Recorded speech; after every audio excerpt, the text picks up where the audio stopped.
بسم الله الرحمن الرحيم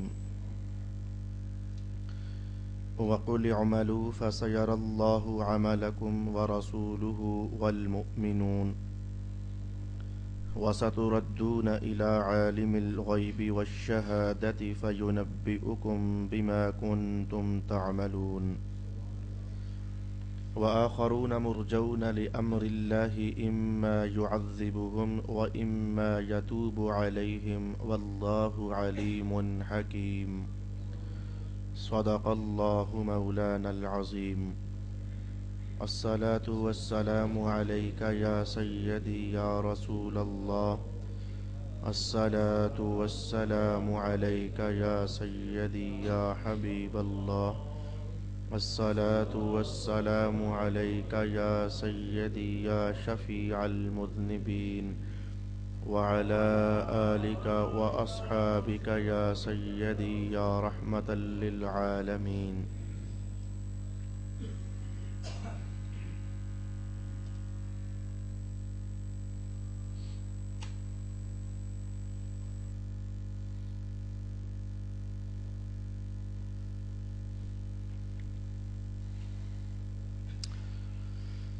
اور آپ کہیے کہ تم عمل کرو، پس ان قریب اللہ تمہارے عمل کو دیکھ لے گا اور مؤمنین بھی، اور ان قریب تم اس کی طرف لوٹائے جاؤ گے جو ہر غیب اور ہر ظاہر کو جاننے والا ہے.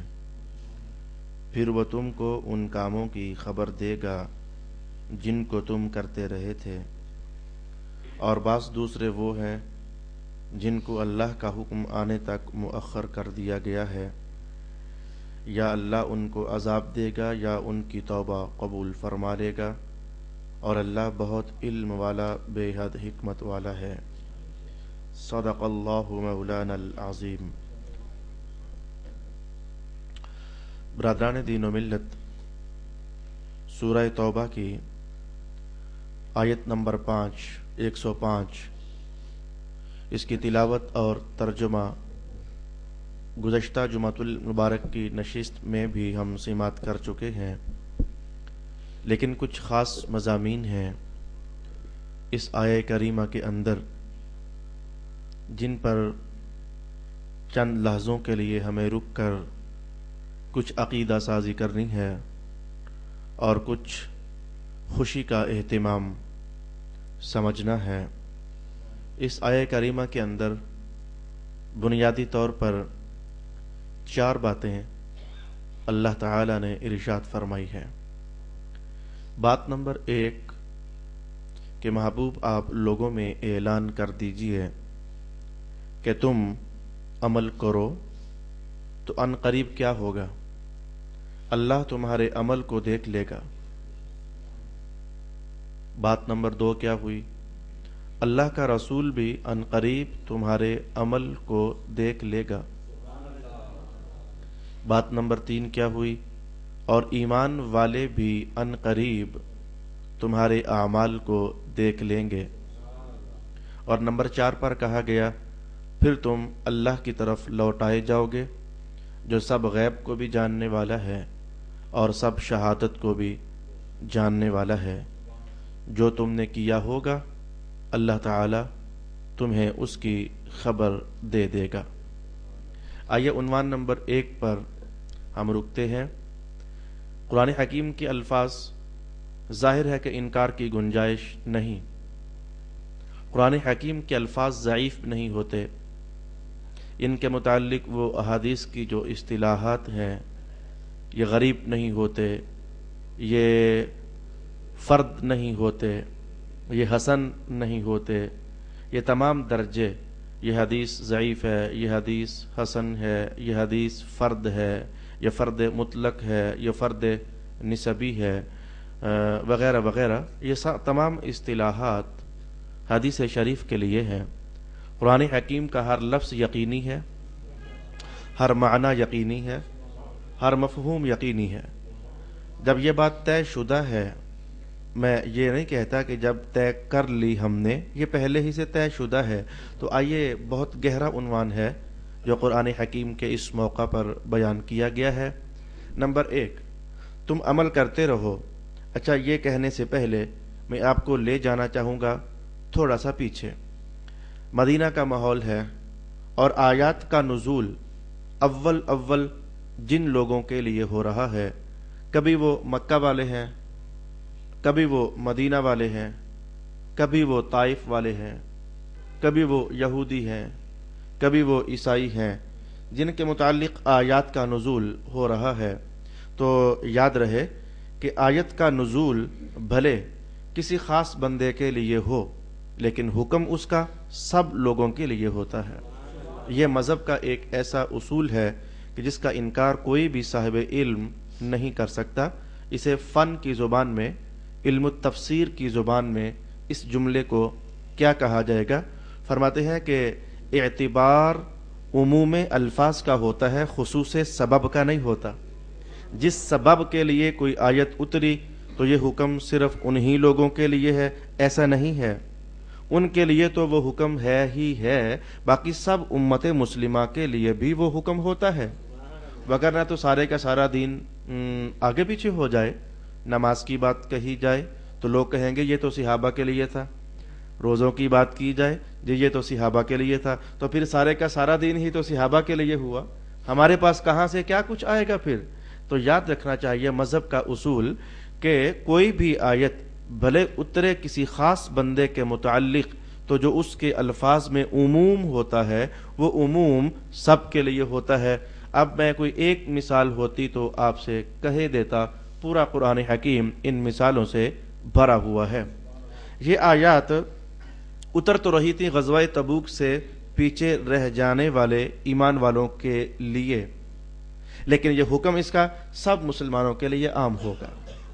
لہذا اس ضابطے کو سیکھنے کے بعد آئیے ہم کیا دیکھنا چاہیں گے؟ اللہ عنقریب تمہارے عملوں کو دیکھ لے گا۔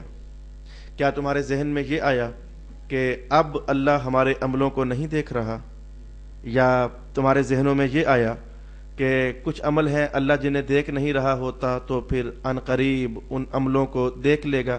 الفاظ کچھ ایسے استعمال ہوئے، سا یہ جو سین ہے، سا یر اللہ، لفظ یرا کا معنی ہوتا ہے دیکھنا، دیکھتا ہے یا دیکھے گا، اوپر سین استعمال ہوا، سا یر اللہ، عنقریب اللہ دیکھے گا۔ تو کیا اب ہمارے اعمال اللہ نہیں دیکھ رہا؟ یا گزشتہ زمانوں میں اللہ کو ہمارے اعمال کی خبر نہیں تھی؟ یہ کیا چیز ہے جو اللہ تعالیٰ نے ارشاد فرمائی؟ پھر یہی جملہ فرمایا کہ عنقریب اللہ کا رسول بھی تمہارے اعمال دیکھے گا۔ سیر اللہ اعمالکم ورسولہ، اور اس کا رسول بھی تمہارے اعمال کو دیکھے گا۔ کیا مطلب؟ کیا ہمارے سارے اعمال رسول اللہ کے سامنے ہوتے ہیں؟ یا ہوتے نہیں ہیں تو کیا کر دیے جاتے ہیں؟ کیا چیز ہے جس کی طرف یہ اشارہ کیا جا رہا ہے؟ پھر نمبر 3 پر یہی بات ایمان والوں کے لیے کہہ دی گئی، والمؤمنون، اور عنقریب ایمان والے بھی تمہارے عمل دیکھیں گے، یعنی ایک دوسرے کے عمل دوسرا پر، تیسرے پر، چوتھے پر ظاہر ہو جائیں گے۔ یہ ہے خاص عنوان کہ جتنے ہم لوگ عمل کرتے ہیں ہمارے عملوں کے متعلق قرآن حکیم نے کہا اللہ بھی عنقریب ان کو دیکھے گا، اللہ کا رسول بھی ان تمام عملوں کو عنقریب دیکھے گا، اور تمام ایمان والے بھی عنقریب ان عملوں کو دیکھیں گے۔ آئیے میں پہلے عنوان کی طرف بڑھوں، اللہ عنقریب تمہارے عملوں کو دیکھے گا۔ دھیان دیجئے گا، ایک ہوتا ہے جاننا اور ایک ہوتا ہے دیکھنا۔ جاننا علم یہ اور چیز ہے، اور دیکھنا یہ اور چیز ہے۔ جو یہاں اس آیت میں بیان ہوئی ہے، میں اس کی مثال آپ سے کہنا چاہوں گا۔ میں جانتا ہوں، اور اللہ کی طرف سے آپ بھی اتنا تو کم از کم جانتے ہیں کہ آج جب جمعہ ختم ہو جائے گا تو ہم سب یہ بات جانتے ہیں کہ ہم سب گھروں میں چلے جائیں گے۔ میں یہ بات جانتا ہوں آپ کے متعلق۔ ایسی مثال کہوں جو فوراً ذہن میں آ جائے، آپ میرے متعلق جانتے ہیں کہ جمعہ پڑھانے کے بعد میں آج گھر چلا جاؤں گا۔ میں آپ کے متعلق جانتا ہوں کہ میں جمعہ پڑھنے کے بعد آپ سب لوگ اپنے اپنے گھروں میں واپس چلے جاؤ گے۔ یہ ہے ہمارا علم۔ تو کیا ابھی اس وقت ہم نے جاتے ہوئے دیکھ بھی لیا؟ جی نہیں، دیکھیں گے تب جب جمعہ ختم ہو جائے گا، ہر بندہ جوتا پہن رہا ہوگا، پھر نکل جائے گا، تب وہ جو ہمارے علم میں تھا اب ہم نے دیکھ بھی لیا۔ آپ نے فرق محسوس کیا؟ تھوڑی دیر پہلے جو ہمارے علم میں تھا اب ہم نے وہ دیکھ بھی لیا۔ اب آپ کا پہلا عنوان کلیئر ہو گیا۔ اللہ تعالیٰ نے فرمایا میرے علم میں تو سب کچھ ہے، کس نے کیا کرنا ہے میرے علم میں پہلے ہی سے ہے۔ جیسے کہ تھوڑی دیر پہلے میں نے مثال کہی نا، میں آپ کے متعلق جانتا ہوں کہ آپ نے آج دن کو کھانا ہی کھانا ہے، بھئی آپ کو بھوک لگے گی تو کھانا ہی ہے۔ کچھ علم بندوں کے پاس بھی ہوتے ہیں، وہ خود جان لیتا ہے اللہ کی عطا سے۔ تو اللہ تعالی ہمارے متعلق سب کچھ جانتا ہے، اس کے علم میں ہے کہ آج کتنے لوگ جمعہ پڑھنے آئیں گے، اس کے علم میں ہے کتنوں کا جمعہ قبول ہوگا، اس کے علم میں ہے کہ کتنوں کا جمعہ خلوص سے بھرا ہوا ہوگا، اس کے علم میں ہے کون ایسے ہی آ کر ہاتھ باندھ کر کھڑے ہو جائیں گے، ان کا جمعہ انہیں کچھ بھی نہیں دے گا۔ اللہ کے علم میں ہے کون ادھر جمعہ کی نماز ادا کرے گا، ادھر جا کر ایک گناہ کرے گا۔ ہم میں ایسے بھی ہیں بیٹھے ہوئے ہیں، ادھر نماز پڑھ کر جائیں گے، گھر جا کر کوئی کسی کی غیبت کر دیں گے، کسی کے متعلق جھوٹ بول دیں گے، وغیرہ وغیرہ۔ تو اللہ تعالی ہمارے متعلق علم تو رکھتا ہے کس نے کیا کرنا ہے، حتیٰ کہ رسول پاک علیہ السلام نے یہاں تک فرمایا کہ پیدا ہونے سے لے کر مرنے تک، پھر قبر کے اندر سے سارا دورانیہ گزار کر جنت میں داخل ہونے تک اور دوزخ میں داخل ہونے تک اللہ کو تو یہ سارا بھی پتہ ہے، علم ہے اس کو۔ لیکن ہر علم کے ظاہر ہونے کا ایک وقت ہوتا ہے۔ مثال ذہن میں لائیے، ابھی میرا علم ہے کہ نماز کے بعد آپ گھر چلے جاؤ گے، لیکن اس کے ظاہر ہونے کا ایک وقت ہے۔ آپ اور اس کو سمجھ لیجئے، اللہ میرے متعلق جانتا تھا کہ میں آج اس تاریخ کا جمعہ پڑھاؤں گا، لیکن اس کے ظاہر ہونے کا وقت آج تھا۔ اس جمعے کے پڑھائے جانے کا وقت گزشتہ جمعے ظاہر نہیں ہوا، اس سے پیوستہ جمعہ ظاہر نہیں ہوا۔ ہر عمل کے ظاہر ہونے کا ایک وقت ہے۔ ہم پیدا ہوں گے تو ہمارے اعمال ہمارے ساتھ ہوں گے۔ ابھی وہ نسلیں جو پیدا نہیں ہوئیں ان کے متعلق اللہ کا علم تو ہے، لیکن وہ علم ظاہر کب ہوگا؟ جب اس کا وقت آئے گا۔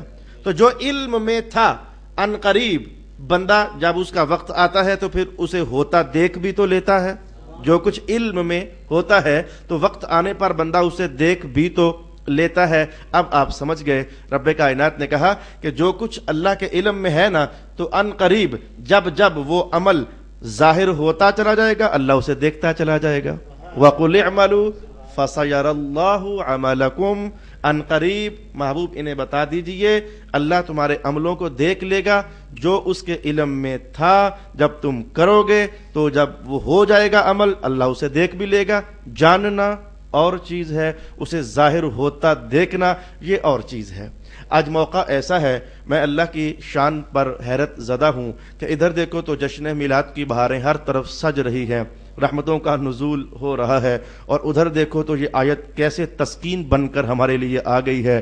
اب اے اہل سنت، اللہ آپ کا اقبال بلند کرے۔ کتنا اچھا لگ رہا ہے مجھے یہ کہنا کہ اللہ رب العالمین کے علم میں تو تھا کہ کون کون کب کب میرے محبوب کے آنے کی خوشی منائے گا، اس کے علم میں تو تھا۔ اور آج وہ صاحب بخت، وہ صاحب قسمت جب اپنی توفیق کے مطابق کوئی جھنڈی باندھ رہا ہے، کوئی جھنڈا لہرا رہا ہے، کوئی درود و سلام پڑھ رہا ہے، اور کوئی مصطفیٰ جان رحمت کے پیار کے گیت گا رہا ہے، کوئی ان کی خصلتوں کو بیان کر رہا ہے، تو علم میں تو تھا آج اور کل اور گزشتہ دنوں میں جو بندہ حضور کی محبت میں عمل کرتا چلا جائے گا مبارک ہو، وہ کل بھی اللہ کے علم میں تھا، آج بھی اللہ کی نظروں میں ہے، آج بھی اللہ انہیں دیکھ رہا ہے۔ یہ صرف اچھے عمل کی کہانی ہی نہیں ہے، یہ برے عمل کی کہانی بھی ہے۔ ہر اچھا عمل بھی اللہ کے علم میں تھا، ان قریب جب وہ ہوگا تو وہ دیکھ لے گا، جان لے گا، میں نہیں کہہ رہا، دیکھ لے گا۔ اور ہر برا عمل بھی جب اس کے علم میں پہلے سے تھا تو جب وہ شخص کرے گا تو اللہ تعالیٰ اسے بھی دیکھ لے گا۔ ہر اچھا عمل کرتے وقت بھی دل کو سکون بڑا ہونا چاہیے کہ جس اللہ کا یہ بندگی اور اطاعت میں کر رہا ہوں، سبحان اللہ، وہ مجھے دیکھ بھی رہا ہے کہ میں اس کی اطاعت کر رہا ہوں، میں اس کی فرما برداری کر رہا ہوں، میں اس کے سامنے سجدہ دے رہا ہوں، میں اس کے سامنے ہاتھ باندھ کر کھڑا ہوا ہوں۔ تسکین ہو جاتی ہے، سکون ہو جاتا ہے دل کو۔ تو ان قریب اس کا رسول بھی دیکھے گا، ان قریب اس کا رسول بھی دیکھے گا۔ ہاں جی، ایک دوسرا قانون ذہن میں رہے مذہب کا، ایک ہی کام اسی کی نسبت اللہ کی طرف ہو، اسی کی نسبت رسول اللہ کی طرف ہو، اسی کی نسبت کسی اور کی طرف ہو، الغرض ایک ہی کام اس کی نسبت اللہ کی طرف ہو اور اللہ کے سوا اوروں کی طرف بھی ہو، تو دونوں جگہ معنی ایک نہیں ہوتا۔ وہی فعل اللہ کی طرف ہوگا تو جو اس کی شان کے لائق معنی بنتا ہے وہ معنی مراد ہوگا، وہی فعل جب بندوں کی طرف ہوگا تو بندوں کی شان کے لائق جو معنی بنتا ہے وہ معنی مراد ہوگا۔ آئیے میں اس کی مثال دیتا ہوں تاکہ ہمارا عنوان کھل جائے۔ اللہ تعالیٰ نے ارشاد فرمایا ان اللہ وملائکتہ یصلون علی النبی، اللہ تعالیٰ اور اس کے فرشتے کیا کرتے ہیں؟ یصلون، فعل صلاۃ کرتے ہیں، کس پر؟ رسول اللہ پر۔ تو اے ایمان والو تم بھی کیا کرنا؟ صلو، فعل صلاۃ تم بھی کرنا۔ اللہ بھی صلاۃ کرتا ہے، فرشتے بھی صلاۃ کرتے ہیں، صلاۃ والا فعل، اور بندے بھی صلاۃ والا فعل کرتے ہیں۔ اچھا، ہمارا جو ہمارے لائق معنی ہوگا ہم وہ کرتے ہیں، یعنی ہم یوں کہتے ہیں اللہم صلی علی محمد، اے اللہ حضور پر رحمتوں کا نزول فرما، یہ ہماری طرف سے درود و سلام ہو گیا۔ اللہ کی شان کے لائق جو ہے اللہ وہ کرتا ہے۔ ہاں جی، اللہ کیا کرتا ہے؟ اللہ رب العالمین مصطفیٰ جان رحمت پر رحمتوں کا نزول کرتا ہے تو یہ اس کا صلاۃ ہے۔ ہم رحمتوں کا نزول نہیں کر سکتے، ہماری بس میں نہیں ہے، اللہ کی شان ہے، وہ نزول رحمت کرتا ہے، تو یہی صلاۃ ہم نے کیا تو انداز ہی کوئی اور ہے، ہم بول رہے ہیں، اس کا نام صلاۃ ہے۔ یہی صلاۃ اللہ کرتا ہے تو اللہ کے بولنے کا نام صلاۃ نہیں ہے کہ اللہ بھی کہتا ہوگا صلی اللہ علیہ وسلم اللہم صلی علی محمد، کوئی اس طرح کے الفاظ ہوں گے، ادھر یہ معنی نہیں ہے۔ ادھر معنی یہ ہے کہ جتنے بندوں نے کہا ہے مولا بھیج دے رحمت تو اللہ بھیج دیتا ہے، یہ اس کا صلاۃ ہے۔ اچھا، میں اور مثال دیتا ہوں، توبو الی اللہ، توبہ کرو تم، اللہ کی طرف تم توبہ کرو۔ ادھر اللہ پاک نے فرمایا تاب اللہ، اللہ بھی توبہ کرتا ہے۔ اب جاننا چاہیے توبہ بندے بھی کرتے ہیں، توبہ اللہ بھی کرتا ہے، جاننا چاہیے فرق ہوگا۔ جو توبہ اللہ کی شان کے لائق ہے، جو معنی وہ کرتا ہے، اور جو توبہ کا معنی بندوں کی شان کے لائق ہے بندے وہ کرتے ہیں۔ مثلا ہماری شان کے لائق کیا ہے؟ مولا غلطی ہو گئی ہے، آج کے بعد نہیں کریں گے، معاف کر دے، یہ ہماری توبہ ہے۔ اللہ کی شان کے لائق کیا ہے کہ جب بندہ ہاتھ جوڑ دے اللہ اس کی توبہ قبول کر لے، ادھر یہ معنی ہے۔ اللہ توبہ کرتا ہے یعنی اللہ بندوں کی توبہ کو قبول فرماتا ہے۔ جو معنی ادھر تھا یہی اٹھا کر ادھر رکھو، کافر ہو جاؤ گے۔ ادھر تو معنی یہ تھا کہ بندے گناہ کرتے ہیں، اس کے بعد معافی مانگتے ہیں، آج کے بعد نہیں کریں گے، بندوں کے لیے توبہ کا معنی یہ تھا، یہی معنی اٹھا کر ادھر رکھو، کافر ہو جاؤ گے۔ تو جان گئے آپ۔ اور بہت ساری مثالیں ہیں، آپ کو بتانا میں نے یہ چاہا ایک ہی عمل اس کی نسبت اللہ کی طرف ہو معنی کچھ اور ہوتا ہے، رسول اللہ کی طرف ہو معنی کچھ اور ہوتا ہے، ایمان والوں کی طرف ہو معنی کچھ اور ہوتا ہے۔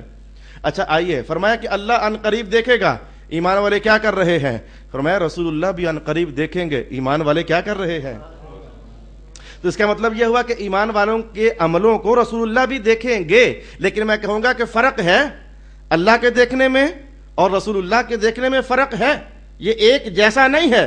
فرق کیسے ہے؟ اللہ دیکھتا ہے تو وہ خود بخود ہی دیکھ لیتا ہے، رسول اللہ اگر ایمان والوں کے عمل کو دیکھتے ہیں تو خود بخود نہیں دیکھ سکتے، اللہ انہیں دکھاتا ہے، یعنی دکھانے کے بعد رسول اللہ دیکھتے ہیں۔ اللہ بغیر دکھائے وہ خود سے دیکھتا ہے، کوئی اللہ کو دکھا نہیں رہا، لیکن رسول اللہ جو دیکھ لیتے ہیں وہ اللہ کی توفیق سے دیکھ لیتے ہیں۔ قرآن حکیم کا یہ لفظ آپ نے جان لیا کہ ان قریب رسول اللہ تمہارے عملوں کو دیکھ لیں گے، تو میں نے کہا کہ علم میں ہونا یہ اور چیز ہے اور پھر اس کو دیکھ لینا یہ اور چیز ہے۔ تو یہاں بیان یہ ہو رہا ہے ان قریب اللہ کا رسول تمہارے عملوں کو دیکھے گا۔ جہاں تک بات ہے علم میں ہونے کی، وہ راز ہی کوئی اور ہے۔ آئیے میں حدیث کے الفاظ آپ کے سامنے بولوں۔ یہ چند دن پہلے میں دورہ حدیث میں یہ حدیث پڑھا کر فارغ ہوا، میں آپ کو حوالہ پیش کرتا ہوں۔ باب المساجد، مشکات المصابیح، باب المساجد کے اندر مسجدوں کے احکام رسول پاک علیہ السلام نے جو ارشاد فرمائے، ان میں سے بات کرتے کرتے حضور فرما رہے تھے کہ اللہ تعالیٰ نے میری امت کے اعمال جو انہوں نے کرنے تھے مجھ پر ظاہر کیے، میں نے ان کو جانا۔ تو بات آگے بڑھی، فرمایا کہ میں نے اپنی امت کے جو اچھے سے اچھے عمل میں جو چھوٹا سا بھی اچھا عمل تھا میں نے وہ بھی دیکھا۔ چھوٹا سا اچھا عمل بھی میں نے دیکھا. حضور وہ کون سا تھا؟ فرمایا کہ میں نے دیکھا کہ ایک مومن بندہ مسجد سے تنکا اٹھا کر باہر پھینک رہا ہے. میں نے یہ بھی دیکھا کوئی اذیت مسجد سے اٹھا کر کے تو باہر پھینک رہا ہے. چونکہ عنوان مسجد کا تھا تو رسول اللہ علیہ السلام نے اسی طرح کی بات ارشاد فرما دی. تو میں کہوں گا یہ تو ایک مثال ہے. فرمایا کہ میں نے چھوٹے سے چھوٹا ان کا اچھا عمل دیکھ لیا, جان لیا اللہ کے بتا دینے سے, اور ان کے برے سے برا عمل بھی میں نے دیکھا اللہ کے بتا دینے سے. تو جہاں تک علم میں آنے کی بات ہے تو رسول اللہ کو اللہ رب العالمین کب سے بتا چکا, اور جہاں تک پھر دیکھنے کی بات ہے تو اپنے اپنے وقت میں جو کچھ اللہ نے رسول اللہ کے علم میں ڈال دیا ہوا ہے, کون سا امتی کیا کیا عمل کرے گا, تو حضور نے فرمایا ہر جمعرات کو تمہارے اعمال میرے سامنے کر دیے جاتے ہیں, کر دیے جاتے ہیں. یہ حدیث کے الفاظ, عرضت علی اعمال امتی, میں نے متن تلاوت کر دیا, میری امت کے اعمال مجھ پر پیش کر دیے جاتے ہیں. آپ نے فرق جانا توحید کا اور رسالت کا. توحید یہ ہے کہ اللہ جو دیکھتا ہے تو خود بخود دیکھ لیتا ہے, اسے کسی کے دکھانے کی محتاجی نہیں ہوتی. اور رسول اللہ جو دیکھ رہے ہیں یہ اللہ رب العالمین کے دکھانے سے دیکھ رہے ہیں. یہاں تک جب ہماری بات آ پہنچی تو میری جان یہ جھگڑا کس بات کا ہے, یہ لڑائیاں کس بات کی ہیں, یہ محراب سے لڑ کیوں رہا ہے, یہ خطیب کو برا کیوں کہہ رہا ہے, صرف قرآن اتنا کہے. تو میں کہوں گا ویسے کبھی یہ آواز میں نے کسی ادھر کے ممبر سے تو کبھی نہیں سنی. کیا یہ قرآن نہیں ہے؟ کیا یہ آیت اللہ کی نازل کردہ نہیں ہے؟ اگر اسی کو ہم بظاہر یہ کہہ دیں کہ رسول اللہ حاضر ہے اور ناظر ہے, بھائی دیکھتے ہیں, ناظر ہے, دیکھتے ہیں, فتنہ بنا لیتے ہیں لوگ, لڑائی بنا لیتے ہیں لوگ, فساد بنا لیتے ہیں لوگ. جی ہر وقت دیکھنا, حاضر ناظر ہونا, یہ تو اللہ کی شان ہے. رسول اللہ کی یہ شان کہاں سے ہو گئی؟ میں کہوں گا آپ کے سامنے, یہ ہم نے کب کہا ہے جو آپ ہمیں جھڑک رہے ہو؟ یہ ہم نے کب کہا ہے؟ یہ کہ ہم نے اپنے پاس سے بات بنائی ہے؟ اگر ہمارا کلام ہوتا, کوئی ہمارا فتویٰ ہوتا, پٹخ دیتے زمین پر آپ میاں. اور یہ تو ہمارا کلام ہی نہیں ہے, یہ تو اس رب کا کلام ہے جو ہمارا بھی ہے تمہارا بھی ہے. یہ تو اس قرآن کی بات ہے جو ہمارا بھی ہے اور تمہارا بھی ہے. الفاظ جا کر دیکھو نا بھلا, کیا کیا کیا اس معنی کے کرنے میں, ترجمہ کے کرنے میں کیا چوری کرو گے, کیا ڈنڈی مارو گے؟ فرمایا کہ ان قریب اللہ بھی دیکھ لے گا اور اللہ کا رسول بھی دیکھ لے گا.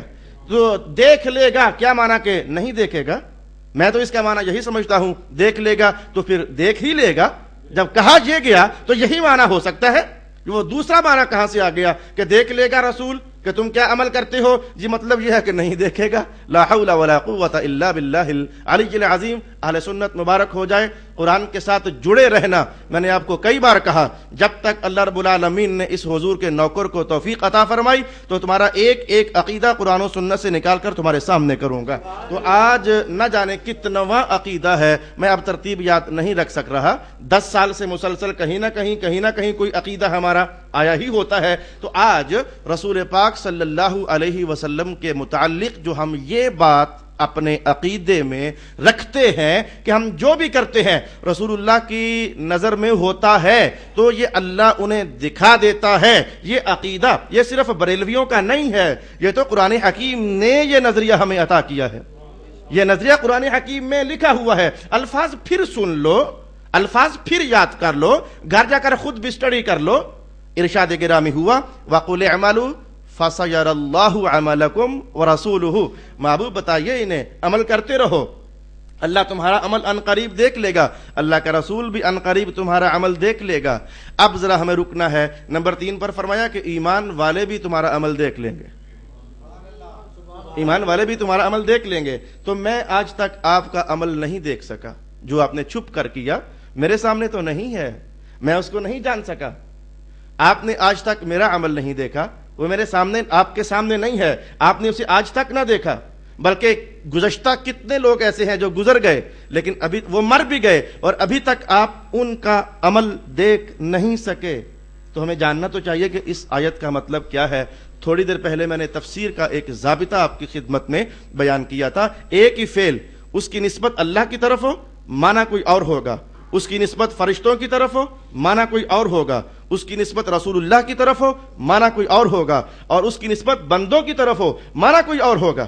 اب ہمیں یہاں جاننا ہے کہ ہر مومن ان قریب دیکھ لے گا, ایمان والے ان قریب دیکھ لیں گے تم کیا عمل کر رہے ہو. بھئی ہماری طرف دیکھنے کی نسبت ہوئی ہے, معنی کوئی اور مراد ہوگا. میں حدیث شریف بھی پیش کر دیتا ہوں اور اس کے بعد اس آیت میں جو معنی علماء کرام نے، ائمہ تفسیر نے بیان کیا، میں وہ بھی آپ کی خدمت میں پیش کیے دیتا ہوں۔ یاد رکھنا کہ اچھے عمل کی جزا یہ ہوتی ہے کہ دلوں میں محبت پیدا ہو جاتی ہے، برے عمل کی جزا یہ ہوتی ہے کہ لوگ جب کسی کو برا عمل دیکھتے ہیں تو ان کے دل میں نفرت پیدا ہو جاتی ہے۔ تو اچھے عمل کا بھی ایک دنیاوی نتیجہ ہوتا ہے لوگ محبت کریں، برے عمل کا بھی ایک دنیاوی نتیجہ ہوتا ہے کہ لوگ اس سے نفرت کریں۔ تو یہ جو معنی میں نے ابھی بیان کر دیا، ایمان والے تمہارے عملوں کو دیکھیں گے، یہاں یہ والا معنی مراد ہے، تم میں سے جو اچھا ہوگا اس کی محبت اللہ ایمان والوں کے دلوں میں ڈال دے گا۔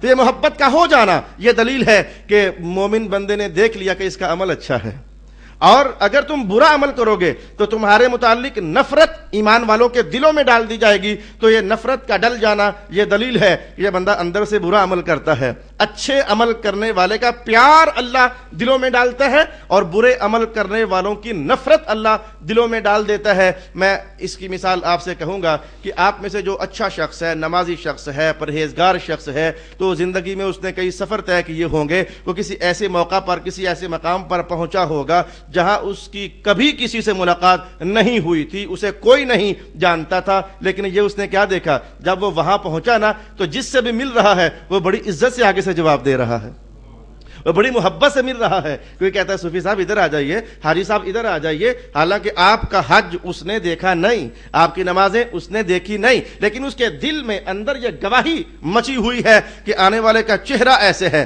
نیکی چہرے پر نور لاتی ہے، بدی چہرے میں اندھیرا لاتی ہے۔ تو وہ شکلیں دیکھ کر کے ہی لوگ دیکھ لیتے ہیں آنے والا بڑا نیک لگتا ہے، چہرے سے بڑا نیک لگتا ہے، اور آنے والا یار اس کی نظر میں شرارت محسوس ہوتی ہے، اس کے چہرے میں کوئی گند محسوس ہوتا ہے۔ تو ایمان والے ان قریب تمہارے عملوں کو دیکھ لیں گے۔ میں کہوں گا کہ یہ اس کا معنی یہ ہے کہ ایمان والوں کے دلوں میں اچھوں کی محبت ڈال دی جاتی ہے، اور ایمان والوں کے دلوں میں بروں کی نفرت ڈال دی جاتی ہے۔ اس کو آپ پڑھنا چاہو تو اس حدیث میں دیکھ سکتے ہو جس میں حضور رحمت عالم نے ارشاد فرمایا کہ اللہ تعالیٰ جب جس بندے سے پیار کرتا ہے تو حضرت جبریل کو حکم جاری ہوتا ہے کہ تو بھی اس سے پیار کر۔ وہ کہتے ہیں مولا کرنا شروع کر دیا۔ فرماتے ہیں اتنا ہی نہیں، فرشتوں کے دلوں میں، فرشتوں میں اعلان کر دو کہ وہ بھی اس سے پیار کریں۔ فرشتے اس سے پیار کرتے ہیں۔ پھر نمبر 3 پر کیا حکم ہوتا ہے؟ جاؤ اہل زمین میں اور جا کر کے لوگوں کے دلوں میں اس کا پیار ڈال آؤ۔ یہ نمبر 3 پر حکم جاری ہوتا ہے، اس کا پیار لوگوں کے دلوں میں ڈال آؤ۔ تو یہ معنی میں نے حدیث شریف کی روشنی میں آپ کی خدمت میں بیان کرنا چاہا ہے۔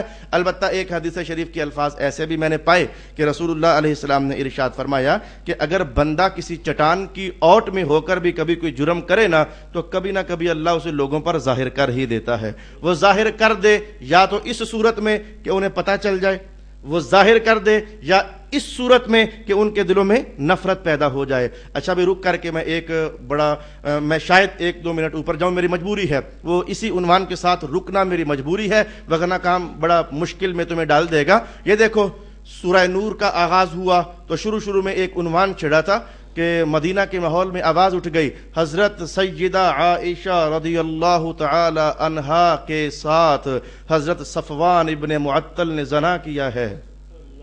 یہ منافقین مدینہ نے آواز لگائی تھی کہ حضرت ام المؤمنین سے زنا سرزد ہوا ہے۔ تو یہاں رک کر کہیں یہ نہ سمجھ جانا کہ جو گناہ ہوا تھا اللہ اسے ہی ظاہر کرتا ہے نا۔ اللہ نے فرمایا تھا جو تم کرو گے اللہ اسے ظاہر کر دے گا، تو زنا ہوا تھا تبھی تو اللہ نے اس کو ظاہر کر دیا۔ جناب یہ تہمت تھی۔ میں اس پر قرآن حکیم کی آیات کا حوالہ چند جملوں میں عرض کرنا چاہوں گا۔ یہ دیکھو 12واں سپارہ، حضرت یوسف علیہ السلام کے متعلق آواز اٹھ گئی، زلیخا نے شور ڈال دیا کہ میرے ساتھ اس نے برائی کا ارادہ کیا ہے، یہ کیا ہے، وہ کیا ہے۔ تو کہیں یہ نہ سمجھنا گناہ ہوا تھا تو اللہ نے اسے ظاہر کیا، گناہ ہوا تھا تو اللہ نے اسے ظاہر کیا۔ جو میں کہنا چاہتا ہوں بلکہ جو قرآن کہنا چاہتا ہے ذرا اس پر دھیان دینا کہ بعض اوقات تہمت لگ جاتی ہے، بعض اوقات کسی کی عزت پر مٹی اچھال دی جاتی ہے، حالانکہ اس کا گناہ سے کوئی تعلق نہیں ہوتا، اس کا اس برائی سے کوئی تعلق نہیں ہوتا۔ پھر ہمارے دور میں یہ عنوان سمجھنا کوئی مشکل نہیں ہے کہ ایک بندے نے کیا کچھ بھی نہیں ہوتا، لیکن اس کی طرف رنگ برنگے مختلف گناہوں کی نسبت کر دی جاتی ہے۔ علماء کیا، مشائخ کیا، پیران عظام کیا، پبلک کیا، دانشور کیا، سب کے ساتھ ایسا ہوتا ہے۔ جو بھی اس دنیا کے میدان میں ہے اس پر کیچڑ اچھالا جاتا ہے، تو میں کہوں گا کہ یہ جو تہمتیں لگ جاتی ہیں تو اس کے متعلق اپنا ایمان مضبوط رکھنا. ایسا نہ سمجھنا کہ گناہ ہوا تھا تو اللہ نے اسے ظاہر کر دیا تو سب ایمان والوں نے جان لیا، یہ نہ سمجھنا. تہمت لگنے کے بعد ایک اگلا نتیجہ ہوتا ہے، کیونکہ یہ کام ہوا نہیں تھا نا، یہ کام ہوا نہیں تھا نا، تو اللہ پاک نے کہا کہ جو کام ہوا نہ ہوگا اللہ ان قریب اسے بھی لوگوں پر ظاہر کر دے گا، اور ان کے دلوں میں آ جائے گا کہ ہاں جی اس پر جو لگی تھی وہ تہمت تھی، اس نے گناہ کیا نہیں ہے. یہ سورہ یوسف کے الفاظ میں کیا ان قریب میں پھر ظاہر ہونا گیا تھا؟ یوسف پیغمبر پر قرآن حکیم کی آیات نے گواہی دی تھی کہ ہاں جی یوسف پیغمبر صاف ستھرے ہیں، انہوں نے کسی گناہ کا ارادہ نہیں کیا ہے. حضرت عائشہ رضی اللہ عنہا کے متعلق 18 آیات مسلسل نازل ہو گئیں جن کا عنوان ہی یہ تھا کہ حضور کے خاندان کا ہر فرد صاف ستھرا ہے، کسی نے کوئی گناہ نہیں کیا ہے. بھئی جو گناہ ہے اس کا نتیجہ لوگوں پر کھل جانا ہے، اور جو تہمت ہے اس کا نتیجہ یہ ہوتا ہے کہ ان قریب اللہ لوگوں کے دلوں پر حقیقت واضح کر دے گا. وقت گزرے گا، مہینے گزریں گے، سال گزریں گے، لیکن کرتے کرتے ایسا ہوتا ہے کہ وہ بات لوگوں پر کھل جاتی ہے کہ یہاں گناہ نہیں ہوا تھا بلکہ گناہ کی تہمت لگائی گئی ہے. اس طرح کے معاملات میں کہوں گا کہ آپ کی زندگی میں بھی کئی بار ہوئے ہوں گے. کسی نے آپ کو برا بنا کر لوگوں کے سامنے پیش کر دیا ہوگا اور آپ نے آگے سے صبر کیا ہوگا، پھر وقت گزرنے کے ساتھ ساتھ اللہ نے وہ حقیقت لوگوں پر کھول دی ہوگی. اسی لیے سیانے کہتے ہیں کہ ہر بات کا جواب زبان ہی سے نہیں دینا چاہیے. کچھ باتیں ایسی ہوتی ہیں کہ جن کا جواب وقت خود دے دیا کرتا ہے، وہ حالات کا بدلنا خود جواب بن جاتا ہے کہ یہ واقعہ ایسا ہوا تھا یا کہ ایسا نہیں ہوا تھا. لیکن پھر بھی میں کہوں گا اچھا رسول اللہ اکبر بار موقع یاد پڑ گیا، لوگوں نے کہا رسول اللہ مجنون ہے. وقت گزرا تو صاف ظاہر ہو گیا کہ مجنون یہ خود ہیں، حضور تو مجنون نہیں ہے. انہوں نے کہا رسول اللہ جادوگر ہیں. راستوں پر بیٹھ جاتے، جو راستہ مکہ کی طرف جاتا راستوں میں لوگ بیٹھ جاتے کافر اور بتاتے نہ ملنا اس سے وہ برا ہے، نہ ملنا اس سے وہ جادوگر ہے. لیکن وقت گزرتا چلا گیا اور ہر شے شیشے کی طرح نکھرتی چلی جا رہی تھی. جادو یہ خود کرتے ہیں، محمد جادو کرنے نہیں آئے، محمد رحمت عطا فرمانے آئے ہیں. صلی اللہ علی حبیبہ محمد وآلہ واصحابہ اجمعین. وقل اعملوا فسيرى الله عملكم ورسوله والمؤمنون وستردون إلى عالم الغیب والشہادہ فینبئکم بما کنتم تعملون. ایک بہت اہم عقیدہ آج کی نشست میں حاصل ہوا ہے، تو برائے مہربانی کچھ ہمت بھی کرو، آیتیں یاد بھی کیا کرو، کچھ دلائل ذرا یاد بھی کیا کرو. اب میری عادت نہیں کہ خامخواہ ہر موقع پر ہر نشست میں اٹیک کرتا رہوں. جب عنوان آ جاتا ہے پھر میں کوشش کرتا ہوں کہ اس سے دلوں سے ذرا قریب کرنے کا اہتمام کروں. تو جو آپ کا حضور کے متعلق یہ نظریہ ہے کہ آپ حاضر ناظر ہیں، بھئی اللہ بھی حاضر ناظر ہے لیکن اس کی وہ اپنی شانوں والا، رسول اللہ حاضر ناظر ہیں یہ اپنی شانوں والے. یہ دونوں ایک جیسے تو ہیں ہی نہیں ہیں، جیسے کہ میں نے گفتگو میں پہلے آپ کی خدمت میں عرض کر دیا ہے. وآخر دعوانا ان الحمد للہ رب العالمین.